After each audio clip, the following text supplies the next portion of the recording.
I'm Dr. Joshua Elston. I'm a board-certified plastic surgeon. I'm really passionate about making people feel better about themselves and look the way that they want to look. And today we're talking about CO2 laser resurfacing and how that might help you achieve your goals. So CO2 laser is a type of technology that plastic surgeons and other physicians use to treat skin wrinkles, skin pigment irregularities, as well as uneven texture of skin. People want to know, how does CO2 laser resurfacing work? So the laser itself targets water in the skin, and when it heats that water up, it vaporizes, which creates a controlled injury in the skin.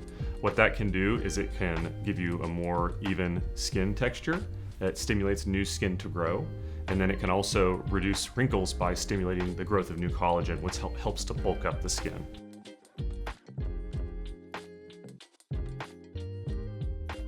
The thing that most people come in asking for and that they want to achieve is skin rejuvenation. Either they want their scars to look better or be softer, or they just are feeling a little bit more aged and they want to improve their wrinkles, improve their skin tone. So a patient that might be in their 50s, 60s, 70s is seeking something that's different than someone that's in their 20s or 30s. We're finding now that a lot of patients are coming in on the younger end of the spectrum and they want to get prejuvenation. As people are on social media more often, taking more videos of themselves or doing more Zoom calls, they've become much more conscious of how they look and how they appear to the world. And people are more interested in the idea that I want to maintain things and not have to go through a bigger procedure on the back end. You do a little bit of work along the way, it becomes much easier to maintain that than if you have to do some major procedure or intervention down the road. The people that are a good fit for laser resurfacing with the CO2 laser are typically people that have lighter skin types. It can be used on people with darker skin types, but it has to be used on much lower settings. The challenge is that because they have more pigment in their skin, it can create people with hyperpigmentation afterwards, which would be a complication of it. So it's better in people that are fair-skinned because of the type of science behind it.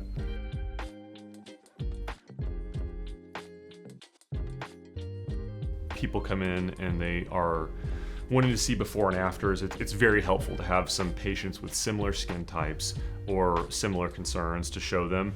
Obviously not everyone is comfortable showing their photos online or on social media, but those that are gracious enough to do it can really help in terms of educating future patients on it. I think for the most part, people that want to see dramatic results, they want to see it in someone with similar complaints as them. So they want to see if their skin tightens up, if they get improvement of their eyelids or of their neck skin. I think before and after images can also be helpful to show someone what is achievable and what's not achievable. So if someone has just laser resurfacing in lieu of a surgical procedure like a facelift or a neck lift, it's helpful to see what it can do and what it can't do, because it's a helpful procedure and it can tighten skin, but it can't replace a surgical result. So someone may have it in their mind that if they get this done, that it's going to keep them from needing something else. So it can be good to show you what you can achieve as well as what is also not achievable with just non-surgical alone.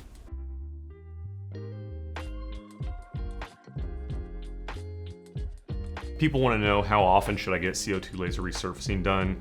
I think if that's the question that you're asking yourself, it's what do you want to achieve? For someone that wants to achieve prejuvenation and just kind of maintain how things are looking, I think you could do it as often as every 3 months on a very light setting. If you want to get maximal benefits from CO2 laser resurfacing, I would say you want to do it every 2 or 3 years, and you go with a more aggressive setting, which has a longer associated downtime, but you also get significantly more benefits from it.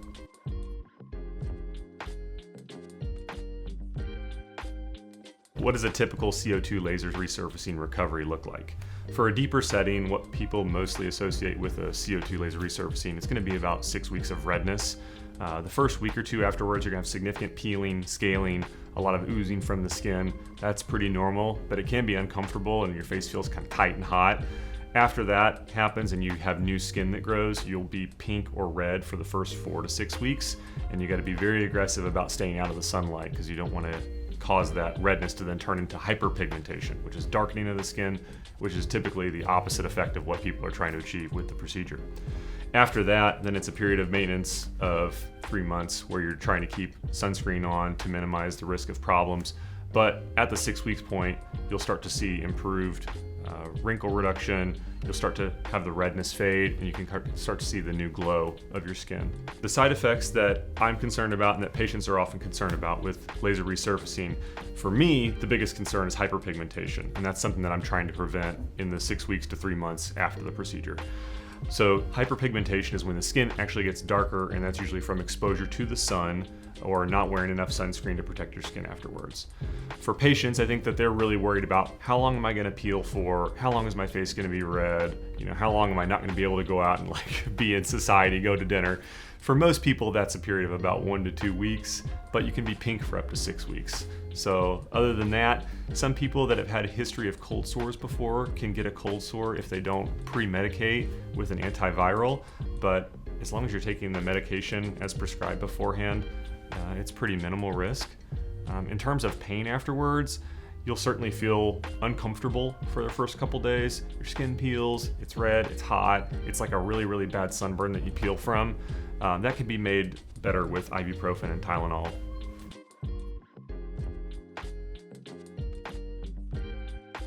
One of the most common questions that we get about laser resurfacing is, how bad does it hurt?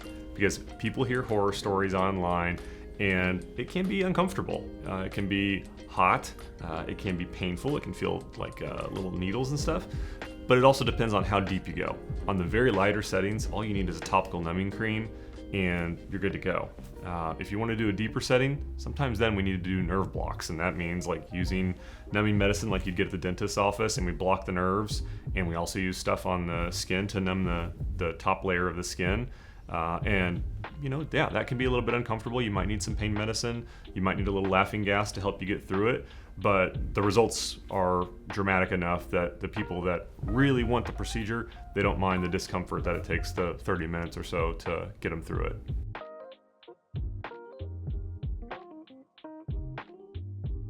So I don't try and twist anyone's arm to have surgery. I think if someone can convince me that they really want to have surgery, then I can help them understand whether or not we're going to help them achieve their results. But for me, really, the most important thing is understanding what your goals are. So if you're on the fence, then it probably means that you're not ready. It's my job to educate a patient, and if they come in and they have questions and that helps them get to the point where they feel like they're ready to take the plunge and do it, then that's fantastic. We're a good match for each other. But I certainly don't really try to push people into things, because I find that we have to be speaking the same language, and I have to feel pretty confident that I can deliver what they expect, because that's what's going to make a patient happy. Well, if you've made it all the way this far, then it sounds like you're probably interested in CO2 laser resurfacing. If you think you'd be a good candidate, or if you want to know if you'd be a good candidate, why don't you just call in? We'll set you up for a virtual consult, we'll answer your questions and see if it's going to be a good fit.